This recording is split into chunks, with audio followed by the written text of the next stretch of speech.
Misterios de la historia. A la caza de Jack el Destripador. ¿Era un depravado abogado, un sádico cirujano o incluso un miembro de la realeza? ¿Quién era el monstruo que merodeaba por los callejones mal iluminados de Londres? Camina y vive a poca distancia del lugar donde se cometen los crímenes. Creo que se trata de alguien a punto de derrumbarse. A pesar del esfuerzo de tantos investigadores, el Destripador sigue siendo tan escurridizo como lo fue a finales de la década de 1880. Se trata de alguien que asesina y después desaparece. Jack el Destripador es el clásico protagonista de una novela policíaca. El Londres actual se parece bien poco a la ciudad que atormentó Jack el Destripador.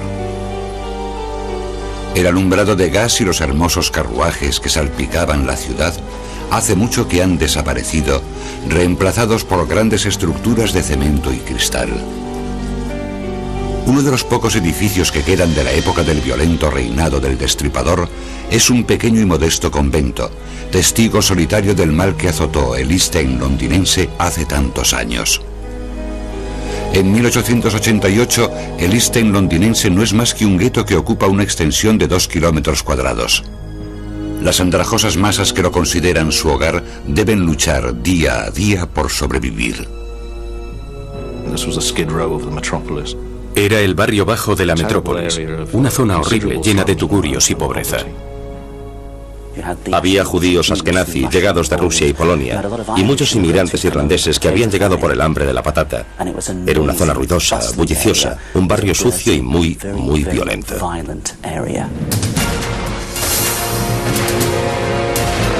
Los crímenes violentos eran algo común en los distritos de Whitechapel y Spitalfields, pero una serie brutal de asaltos y asesinatos cometidos entre abril y principios de agosto de 1888 llamaron la atención del público.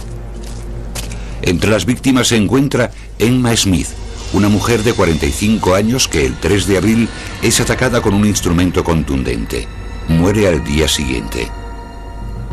3 meses después, Martha Tabram, prostituta y vendedora callejera, se enfrenta a una muerte terrible. El 6 de agosto, Tabram pasa las últimas horas de su vida abordando clientes con otra buscona llamada Pearly Paul. Escogieron a un par de soldados y se fueron con ellos a diferentes callejones. Pearly Paul no volvió a ver a Martha. Al día siguiente, su cuerpo fue encontrado en la escalera de una casa de huéspedes. Le habían propinado más de 40 puñaladas, muchas de ellas en la zona abdominal. Es posible que este fuese el primer ataque frenético del Destripador. El hombre encargado de la investigación es el inspector Edmund Reed. Reed llevaba 16 años en la policía metropolitana y ostentaba la dudosa distinción de ser el hombre más bajo del cuerpo. A pesar de su estatura, el listo detective del East End, el inspector Reed, como le llamaba uno de los periódicos, había escalado el escalafón con rapidez hasta alcanzar su actual puesto como jefe del Departamento de Investigación Criminal de Whitechapel. Reed tiene 2 testigos en el caso Tabram, un agente de policía y Pearly Paul. La última persona con la que se la vio fue un soldado. Se pasó revista a las tropas para identificarlos, pero la iniciativa fue un fracaso. Nadie fue identificado. El 9 de agosto, durante la investigación, el juez de primera instancia declara que este asesinato es uno de los crímenes más espantosos cometidos desde hace mucho tiempo. A pesar de la atmósfera de terror, las prostitutas necesitan dinero. Continúan ganándose la vida en las oscuras calles y callejones de Whitechapel. Mary Young Nichols, llamada Polly, se encuentra entre esas desgraciadas almas. La noche del 31 de agosto, Polly presume de sombrero nuevo ante la dueña de su pensión, y a pesar de que le debe el alquiler, afirma medio bebida que con su hermoso sombrero pronto reunirá más dinero. Polly se sumerge en la noche ignorante del espantoso destino que la aguarda. Alrededor de las 3:30 de la madrugada del 31 de agosto de 1888, un carretero llamado George Cross recorría esta vía pública del este de Londres que entonces se llamaba Bucks Row. cuando vio un bulto junto a una verja y se detuvo aquí. Al cruzar para investigar, comprendió que se trataba del cuerpo de una mujer. En cuestión de minutos, otro carretero, Robert Paul, se había unido a él y juntos decidieron ir a buscar a un agente de policía. Regresaron con 3. Uno de ellos, el agente Neil, acercó su farol a la mujer y los 5 hombres vieron, horrorizados, que le habían cortado el cuello. Cuando se llevaron su cuerpo al depósito, descubrieron que no solo le habían cercenado el cuello casi por completo, sino que en el abdomen había una gran cuchillada mutiladora. Esa cuchillada era un indicio de la personalidad del asesino. No era sencillamente alguien que quisiera robarle y cortarle el cuello. En el asesino había algo enfermizo. Todo tipo de rumores corren por Londres. Algunos ciudadanos escriben a la policía especulando con que los crímenes están siendo cometidos por el aclamado actor americano Richard Mansfield, que en ese momento está representando el papel principal del Dr. Jekyll y Mr. Hyde en un teatro del West End. A la mañana siguiente de la muerte de Polly Nichols, los titulares del Star proclaman: un asesinato repugnante, otra mujer horriblemente mutilada aparece en Whitechapel, los espantosos crímenes de un maníaco. Al día siguiente, el Star hace un seguimiento aún más sensacionalista de los crímenes de Emma Smith, Martha Tabram y Polly Nichols. En cada uno de los casos, la víctima es una mujer de costumbres ligeras. Todas las vías públicas a las que las mujeres fueron atraídas para ser macabramente apuñaladas son calles que derivan de Whitechapel Road. El hecho de que estas 3 tragedias se parezcan tanto en todos sus detalles nos convence de que son obra de algún hombre frío y astuto, obsesionado por el asesinato. Las similitudes de los crímenes no pasan desapercibidas en la policía metropolitana y se llama a Scotland Yard para que tome parte en la investigación. Allí deciden asignar el caso a uno de sus hombres más condecorados, el inspector Frederick George Aberline. Este corpulento inspector, con sus 25 años de experiencia, pronto competirá en ingenio con el asesino más infame de la historia. Come listen to a dreadful tale I'm telling. In Whitechapel 3 murders have been done. With horror many hearts they now are swelling. Those fearful deeds that now to light have come. Así comienza una canción que se escucha por todo el East End de Londres después del horrible asesinato de Polly Nichols a finales de agosto de 1888. Los 600.000 hombres, mujeres y niños que habitan el enclave más pobre de la ciudad viven en un miedo constante. Un asesino sin rostro y sin nombre recorre sus calles por la noche. Creo que lo más importante del asesinato de Polly Nichols es que la prensa y la policía de repente pensaron: se trata de un asesino en serie, y este asesinato se asoció inmediatamente con los asesinatos previos de Emma Smith y Martha Tabram, que seguramente no tenían nada que ver, pero entre la prensa existía la certeza de que andaba suelto un maníaco. L.I.P. Walter & Son de Spitalfields, un fabricante de tejidos, escribe al Home Office inglés para pedir que se ofrezca una recompensa a cambio de información que lleve al arresto del asesino. Para decepción del público, el gobierno rechaza la petición. La policía metropolitana y otras instituciones habían ofrecido recompensas en el pasado. Y dicha política había caído en el desuso porque se creía que el ofrecimiento de una recompensa animaba a la gente a facilitar informaciones falsas con la esperanza de conseguir la recompensa. El inspector Frederick Aberline de Scotland Yard y el inspector Edmund Reed de la división de Whitechapel, junto con sus hombres, buscan metódicamente al asesino.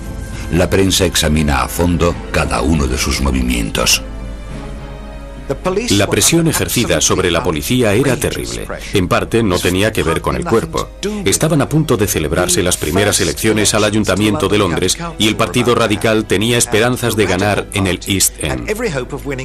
Sus líderes comprendieron que los sórdidos asesinatos cometidos en la zona les ofrecían la oportunidad de decir en los periódicos: miren qué condiciones sociales hay aquí, miren lo que hace el gobierno, nada, vote a los radicales. Los policías tienen poco tiempo para preocuparse por las maniobras políticas. Se esfuerzan por atrapar al culpable antes de que mate de nuevo. El 5 de septiembre, el Star identifica a su principal sospechoso, un haragán conocido como Leather Apron, mandil de cuero. Se produjo un revuelo relativo a alguien apodado Mandil de Cuero. Mandil de Cuero amenazaba a las prostitutas de la zona y les quitaba el dinero a punta de navaja. Un buen número de prostitutas pensaba que ese hombre bien podría ser el destripador.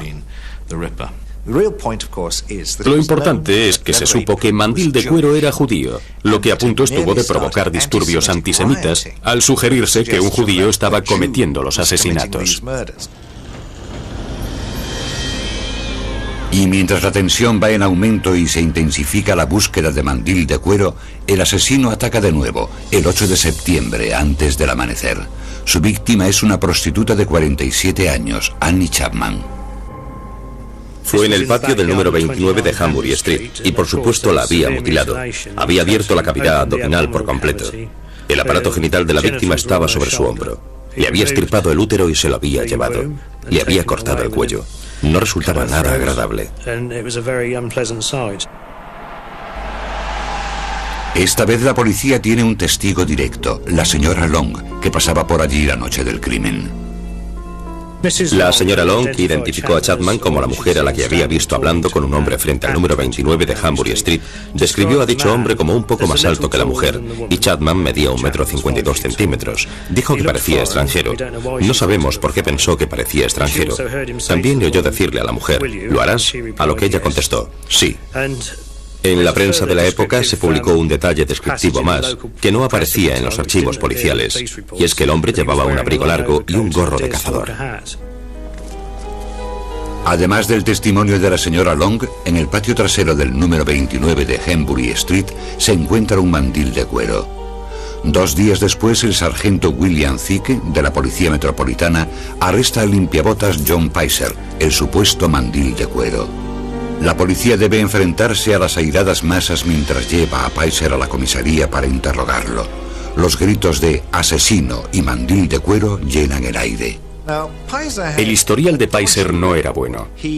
El año anterior había atacado a un hombre con un cuchillo y poco antes de que comenzasen los asesinatos había sido acusado por atacar a una prostituta de forma indecente. Al ser interrogado, Pizer niega ser mandil de cuero. El sargento Thicke le contradice diciendo que le conoce desde hace 18 años y que sin lugar a dudas es el hombre que responde a dicho apodo.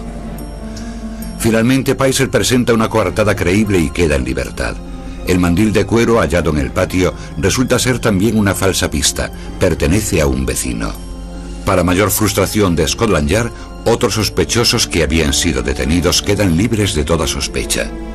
El preeminente cuerpo policial de Inglaterra se convierte en el centro de los ataques e incluso debe soportar los dardos envenenados que le lanzan desde el otro extremo del Atlántico. Al día siguiente del asesinato de Chapman, el New York Times publica: el desalmado de Whitechapel ha asesinado esta mañana a su 4ª víctima y sigue sin ser detectado, visto o conocido. Hay pánico en Whitechapel. La policía londinense y su cuerpo de detectives es probablemente el más estúpido del mundo. Los historiadores serios reconocían que, dadas las limitaciones de la ciencia forense, que en aquellos tiempos prácticamente ni existía, la policía hizo el mejor de los trabajos que podía esperarse. La policía sacó a la calle a agentes camuflados que intentaban encajar en su papel y llevaban remiendos, bastones, lo que fuera, con tal de no parecer agentes. Pero el chiste del momento era que, por mucho que se disfrazasen, siempre llevaban sus grandes botas de policía que los delataban. El Star animaba a fotografiar los ojos de Annie Chapman con la esperanza de que la imagen del asesino hubiese quedado grabada en su retina. Solo un poco menos absurda resulta la sugerencia de un conocido político según la cual el asesino es en realidad una mujer celosa. En septiembre de 1888, decenas de policías suplementarios han sido asignados a East End. Se les unen los miembros del recientemente creado Comité de Vigilancia de Whitechapel. Encabezado por el empresario George Lask, el grupo vuelve a sugerir que se ofrezca una recompensa. El nuevo rechazo desata una oleada de críticas. Había mucho antagonismo de prensa y policía, que incluso fue acusada de no esforzarse demasiado por descubrir quién era el destripador y de que el esfuerzo habría sido muy superior de haber tenido lugar los crímenes en las zonas más ricas del West End. La policía continúa deteniendo a decenas de sospechosos. El inspector Aberline señala como principal sospechoso a Joseph Eisenschmidt, un carnicero sueco que estaba loco. Durante la investigación del caso de Annie Chapman, el juez de primera instancia concluye que el asesino tiene experiencia quirúrgica, basándose en el grado de las mutilaciones y en el hecho de que el útero de Chapman haya desaparecido. Las principales teorías de la época afirmaban que el destripador podría ser un carnicero o un médico. Esto se debía a que algunos de los expertos que examinaron los cuerpos creyeron que podría tener conocimientos anatómicos. Uno de ellos opinaba que incluso era muy habilidoso, pero los demás decían todo lo contrario. Con conocimientos médicos o sin ellos, el asesino hizo sus pinitos como escritor en la primera de las 2 cartas enviadas a la Agencia Central de Noticias el 27 de septiembre. Estimado jefe, no dejo de oír que la policía me ha atrapado, pero aún no me ha pillado. En mi próximo trabajo le cortaré la oreja a la dama y se la enviaré a la policía para divertirme. Atentamente, Jack el Destripador. El malvado asesino ya tiene nombre.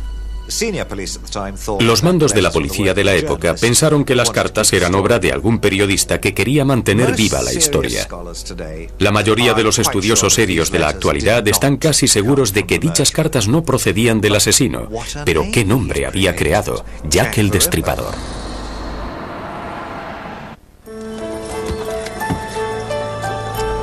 ...24 de septiembre de 1888... El autor de teatro George Bernard Shaw publica una ácida carta en el Star protestando por las condiciones de vida en el East End. ¿Permitirán que haga un comentario acerca del éxito del asesino de Whitechapel a la hora de atraer la atención por un momento hacia la cuestión social? Mientras nosotros, los demócratas sociales convencionales, perdíamos el tiempo en educación, agitación y organización, un genio independiente ha decidido actuar por su cuenta. El genio independiente al que se refiere Shaw no es otro que Jack el Destripador. En una carta enviada a la Agencia Central de Noticias fechada el 27 de septiembre, este presume encantado: mi cuchillo está tan bien afilado que quiero ponerme manos a la obra ahora mismo. La carta es entregada a Scotland Yard, donde se cree que su autor podría no ser inglés. Se pensó que podría ser americano. Esto surgió a raíz de las cartas del famoso Jack el Destripador, usando frases que en la época se consideraban americanismos, sobre todo el encabezamiento: estimado jefe. Sea cual fuere su nacionalidad, el destripador cumple su amenaza de ponerse manos a la obra ahora mismo. A la 1 de la madrugada del 30 de septiembre, un carretero llamado Louis Dimschut llevó su carro hasta la parte trasera del Club de Obreros Judíos y Polacos, situado en el número 13 de Berners Street, en el lugar que ahora ocupa este almacén. Al hacerlo, su pony se asustó y se dirigió hacia la derecha. Dimschut se bajó para ver qué había molestado al animal y descubrió el cuerpo de la 4ª víctima de Jack el Destripador, Elizabeth Stride.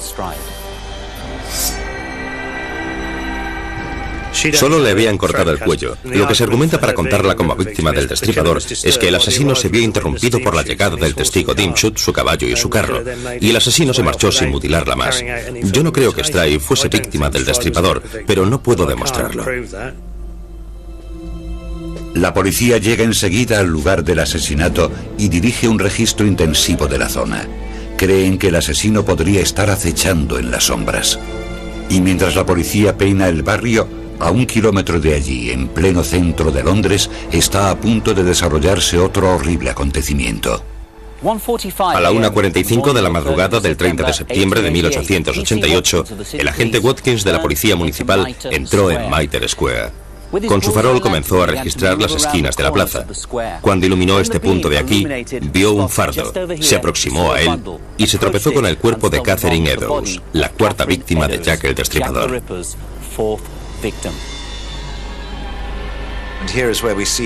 Aquí es donde le vemos coger el ritmo. Realiza una actividad post-mortem obsesiva y muy detallada al atacar la cara. Le cortó los 2 ojos, le hizo cortes en forma de V en la mejilla, le arrancó la punta de la nariz. Presentaba una raja en diagonal a través de la mejilla y parte de uno de los lóbulos de las orejas había sido arrancado y descansaba en el suelo.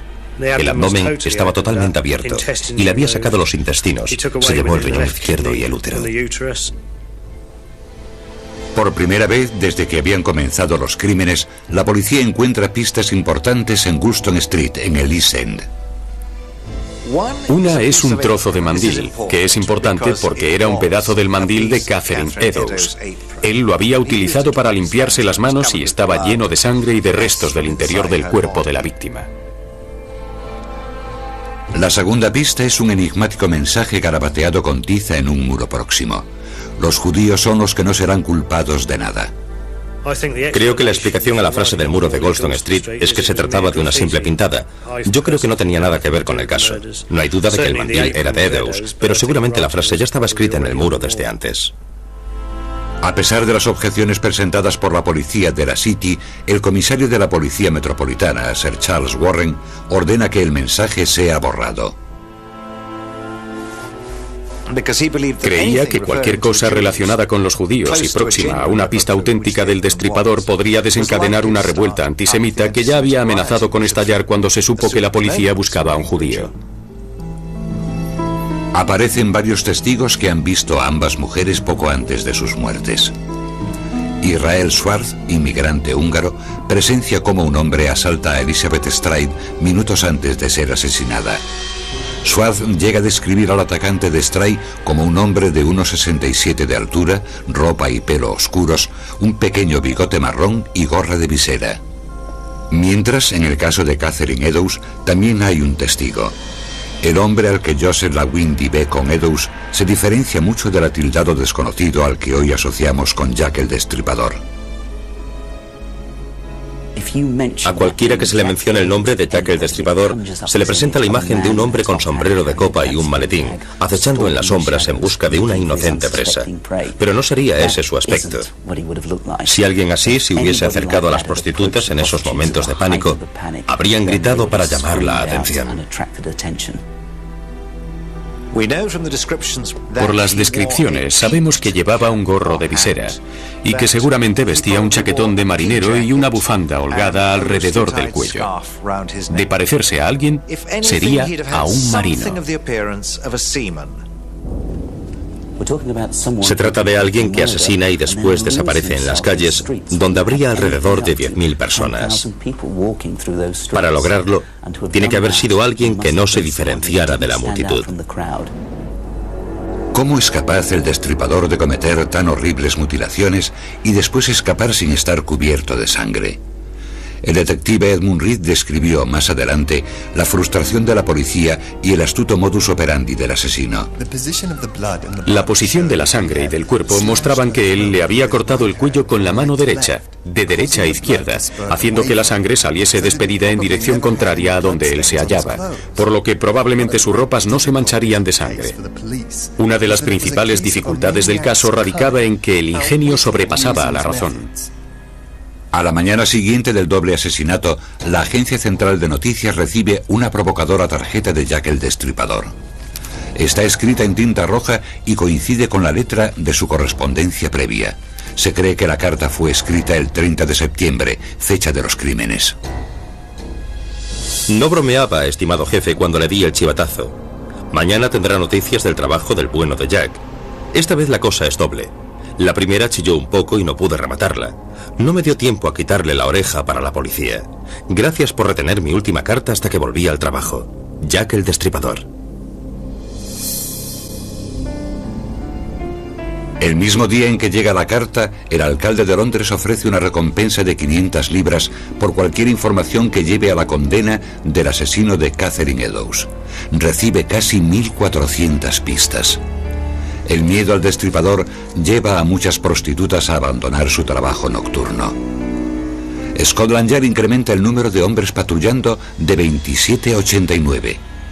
Mientras hacen su ronda, los policías están como mucho a 15 minutos de distancia unos de otros.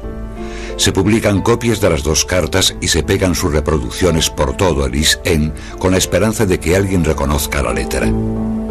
El 16 de octubre, George Lask, jefe del Comité de Vigilancia de Whitechapel, recibe un misterioso paquete por correo. Era una pequeña caja de cartón que contenía medio riñón humano longitudinalmente dividido y una carta desde el infierno, afirmando que se trataba de la mitad del riñón que le había extirpado a una de las mujeres y que él había conservado. No iba firmada con nombre alguno, sencillamente decía: atrápenme si pueden.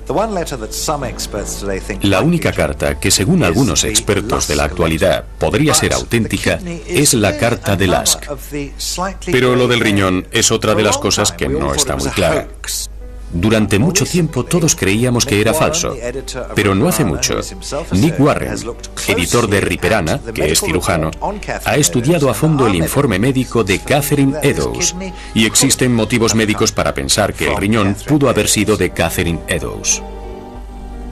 Mientras Lusk recibe tan macabro paquete, Scotland Yard y la policía municipal detienen a más de 80 sospechosos e investigan cientos de pistas. A medida que pasan las semanas, el miedo disminuye y muchas de las más de 1.200 prostitutas regresan a sus rondas nocturnas. Este hecho le viene al pelo a tan oportunista asesino y es lamentado por el inspector jefe Henry Moore, colega de Aberline. Lo que se lo facilita tanto es que las mujeres lo guían voluntariamente al lugar donde ellas saben que hay menos posibilidades de ser interrumpidos. No tiene que esperar a que le surja una oportunidad. Ellas se la ponen en bandeja. Mary Jane Kelly no es una de esas mujeres, aunque trabaja como prostituta. La atractiva joven de 25 años recibe a sus clientes en su pensión de Miller's Court. Aún debe la renta, por lo que continúa trabajando a pesar del hecho de que un asesino anda suelto. A primeras horas de la mañana del 9 de noviembre, un hombre que lleva un paquete y que después sería descrito como de aspecto extranjero, con un bigote pelirrojo, entra en el cuarto de Mary Jane Kelly. Un par de horas después, los vecinos afirman haber oído un grito de asesinato, pero nadie hace nada. A las 10 de la mañana del 9 de noviembre de 1888, un cobrador de la renta llegó a Dorset Street, que estaba arrasada por los últimos acontecimientos. Accedió a Miller's Court y llamó a la puerta de la planta baja. Nadie contestó. Apartó una cortina que cubría el cristal roto de una ventana y descubrió el cuerpo de Mary Kelly, la última víctima de Jack el Destripador.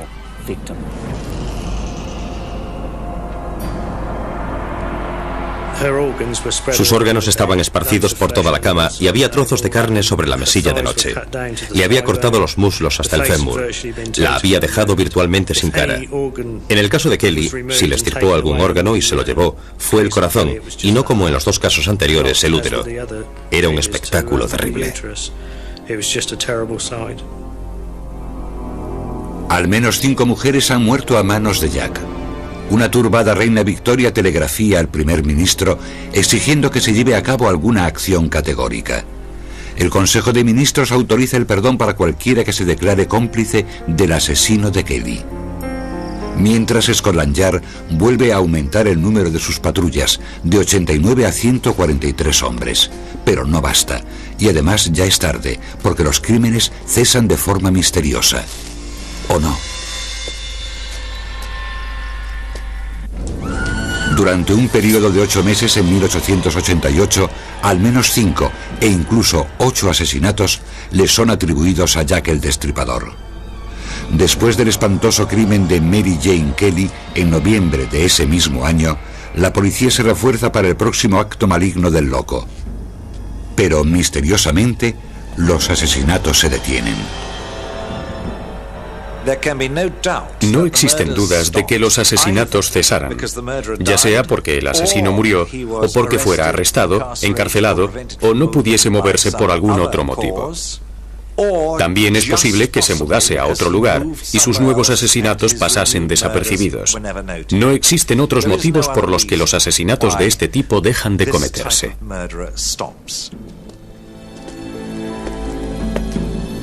La policía metropolitana reduce el número de patrullas mientras el caos producido por el destripador se va disipando y la vida en los tugurios de East End vuelve a la normalidad. O eso parece. El pensar que los asesinatos acabaron después de noviembre de 1888 es un error muy común, porque tenemos el asesinato de Alice Mackenzie el 17 de julio de 1889. La última víctima fue Francis Coles, el 13 de febrero de 1891. ¿Es posible que Jack el Destripador haya vuelto después de un respiro de 7 meses de sus sangrientos y violentos actos? El inspector Edmund Reed defiende esta teoría. El inspector Reed parece pensar que Mackenzie y Coles fueron también víctimas del Destripador. A pesar de la opinión de Reed, los crímenes, aunque violentos, no presentan las frenéticas características de los primeros.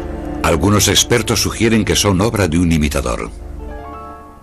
Es muy poco probable, creo yo, que los últimos asesinatos fuesen obra del Destripador. La policía está dividida en cuanto al número de mujeres que han muerto a manos de Jack, debate que se extiende hasta la actualidad entre los especialistas. No me parece raro que no exista seguridad en cuanto al número de víctimas que pueden adjudicársele a un asesino en serie. Yo creo que Jack el Destripador mató entre 4 y 6 mujeres. La mayoría de los expertos dicen que 5, y van desde Nichols, que murió el 31 de agosto de 1888, pasando por Annie Chapman, Stride y Eddowes, hasta Mary Kelly. El archivo de la policía, que aún existe, incluye 11 asesinatos. Si tuviese que decir con la mano en el corazón cuántas murieron a manos del mismo asesino, realmente solo podría afirmar que 3 si tenemos en cuenta el modus operandi.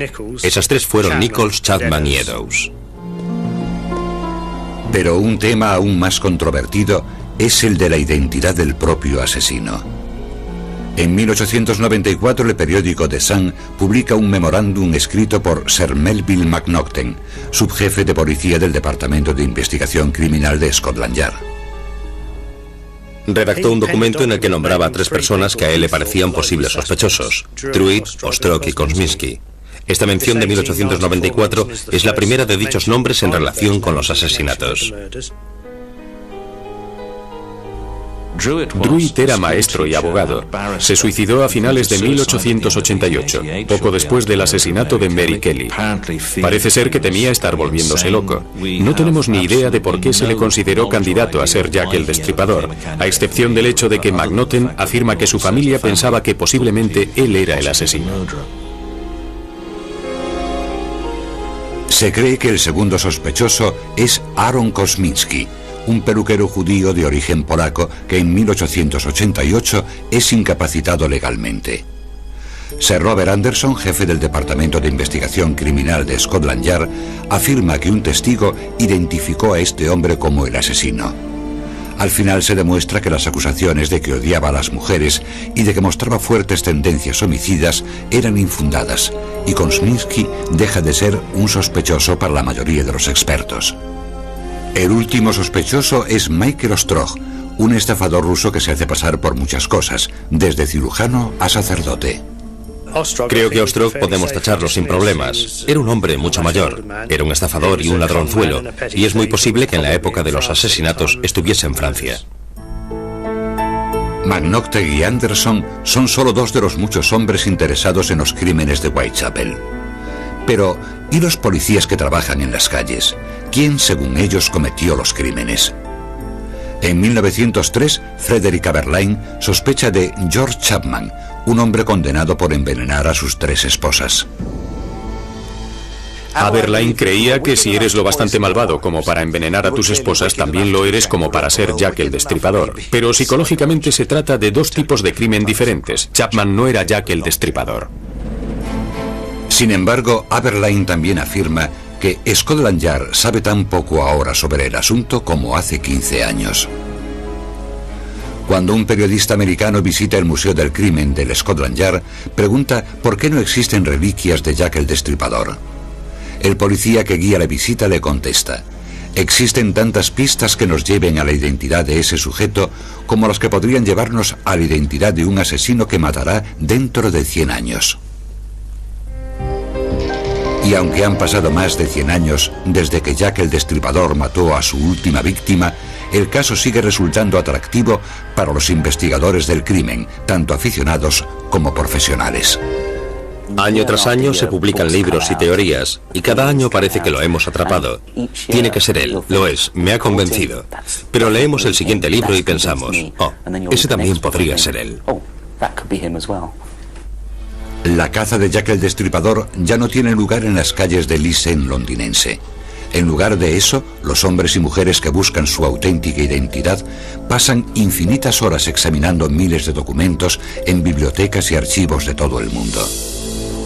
En 1993 aparece un diario que se presenta como el de Jack el Destripador.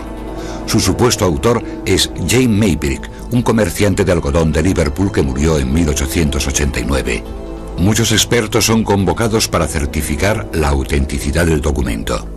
En el diario Maybrick no existe información que resulte significativa. No hay nada que nos diga algo o que nos proporcione información adicional, por lo que al principio mucha gente lo consideró una falsificación. Año tras año, el público se ve abrumado por las nuevas teorías sobre Jack el Destripador, que van desde las que especulan con que era el nieto de la reina Victoria, el príncipe Alberto, hasta las que sugieren que eran obra de una orden secreta de masones. En 1993, el historiador Stuart Evans hace un asombroso descubrimiento. Una carta de hace 80 años escrita por el inspector jefe John George Littlechild. Encontré la carta a Littlechild en la que se nombraba a un sospechoso del que nadie había oído hablar jamás y que era el Dr. Tumblety, el falso doctor norteamericano. Aunque los archivos de la época indican que Tumblety fue arrestado el 7 de noviembre por indecencia flagrante con un hombre, es posible que fuese liberado a tiempo para asesinar a Mary Jane Kelly 2 días después, el día 9. Una semana y media después, Tumblety huye a Norteamérica. Los agentes de Scotland Yard lo siguieron hasta Nueva York, por lo que es obvio que creían que había algo un poco más grave que el delito menor de indecencia flagrante. Tumblety nunca fue capturado. A pesar de que la mayor parte de su vida privada está arropada en el misterio, el falso médico sigue siendo uno de los principales sospechosos. Si me pidiera mi opinión en relación al aspecto del destripador, para mí sería alguien muy similar a Tumblety, que era un gran misógino, odiaba a las prostitutas. Si creemos lo que se dice, en los Estados Unidos tenía una colección anatómica de úteros metidos en frascos de cristal. Cumple con todos los requisitos. Yo creo que Tumblety es el tipo de hombre correcto. Al igual que ocurre en casi todas las demás facetas, hay controversia en cuanto a la viabilidad de Tumblety como sospechoso, sobre todo debido a su supuesta homosexualidad. Los asesinos en serie homosexuales matan a otros hombres, no matan mujeres. En el caso del destripador no hay duda de que se trata de un heterosexual y no de alguien como el Dr. Tumblety. Y si no es Tumblety, ¿quiénes son actualmente los principales sospechosos? ¿De verdad era Jack el Destripador un loco que vivía en el East End? Creo que Jack el Destripador era probablemente un hombre al que la policía ingresó en el manicomio bajo el nombre de David Cohen. Ingresó precisamente en el momento en el que cesaron los crímenes. Era un extranjero pobre, un inmigrante judío de Whitechapel, y fue el hombre más violento que aparece en los archivos del manicomio de Kearney Hatch en los 2 años siguientes a su ingreso.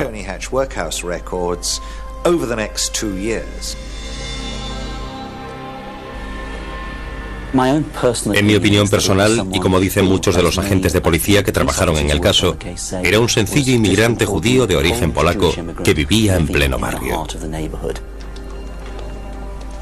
La verdadera identidad de Jack el Destripador es algo que posiblemente nunca llegaremos a saber, pero tampoco podemos afirmarlo con certeza, porque en estos últimos años se ha avanzado mucho. En 1988, John Douglas, exagente y experto en perfiles de la Unidad de Ciencias del Comportamiento del FBI, intenta reconstruir la personalidad de Jack el Destripador. Cree que el destripador mutilaba animales de niño, trabajaba como carnicero o ayudante en un depósito de cadáveres. Era paranoico y seguramente llevaba un cuchillo para protegerse. También sospecha que el destripador vivía o trabajaba muy cerca del lugar donde cometió su primer crimen y albergaba mucho odio hacia las mujeres y las prostitutas. Desde el punto de vista psicológico, se trata de alguien que posiblemente controlaba sus emociones al principio, pero que luego se deja dominar por el ansia de sangre, por la necesidad de matar, y sin motivos, solo por el placer de matar. Teniendo en cuenta los avances en el campo de la criminología y de la realización de perfiles psicológicos, junto con las investigaciones de los historiadores, puede que un día conozcamos la auténtica identidad de Jack el Destripador. Hasta entonces deberemos contentarnos con una horrible leyenda que a cada día que pasa crece más y más. Las calles victorianas con su alumbrado de gas, las gentes victorianas, los hermosos cabriolés, es el romance de esa época y el nombre mágico Jack el Destripador. A todo el mundo le gustan los protagonistas de las novelas policíacas, y Jack el Destripador lo era.